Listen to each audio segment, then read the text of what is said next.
pupuntahan natin yung simbahan ng Sitio Convento. Pagdating nyo dito sa loob na Subo, Batangas, ito yung way na puntang Nasugbu, Batangas at itong street nito ang papasok ng Sitio Balagbag papunta doon sa simbahan ng Sitio Convento. So dito tayo papasok sa kanang ito para makarating tayo doon mga ka-travelers. So mga travelers, tara!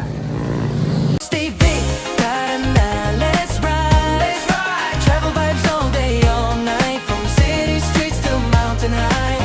Capture the moment, let the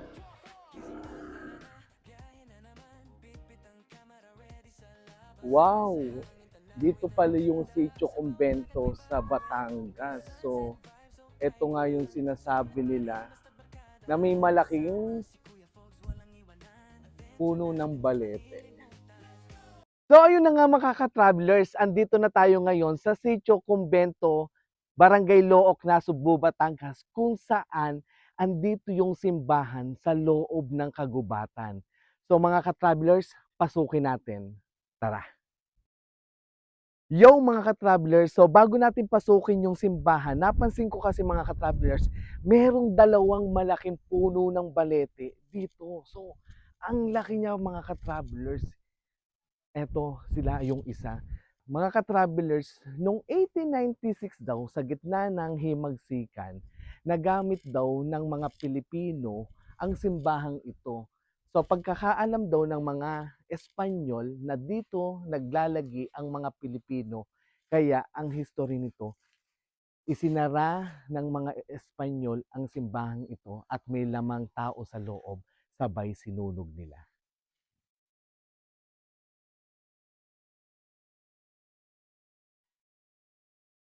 Alam niyo ba mga ka-travelers na walang maibigay na dokumento o walang makapagsabi kung kailan ba talaga itinayo ang simbahang ito.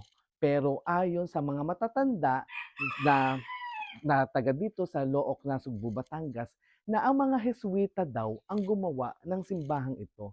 So yung mga Heswita daw gumagawa sa gabi pero hindi nakikita ng mga taga dito sa lugar nila na ginagawa yung simbahan. Pero kung mapapansin nyo mga ka-travelers, ang galing ng pagkakagawa ng simbahan kasi malalaki yung mga bato niya, tapos iba, mas matibay talaga.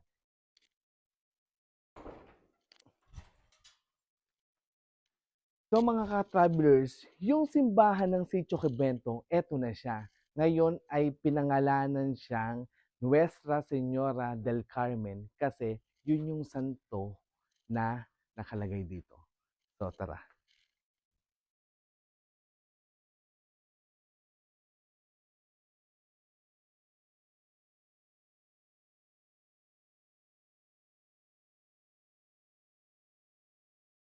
So kung mapapansin yung mga ka-travelers, andito pa rin yung mga bato, ayan, ng lumang simbahan. I-preserve lang nila tapos ni-renovate kasi nga nasunog ito or sinunog daw ito noong 1896 ng mga Espanyol. So ayan yung simbahan.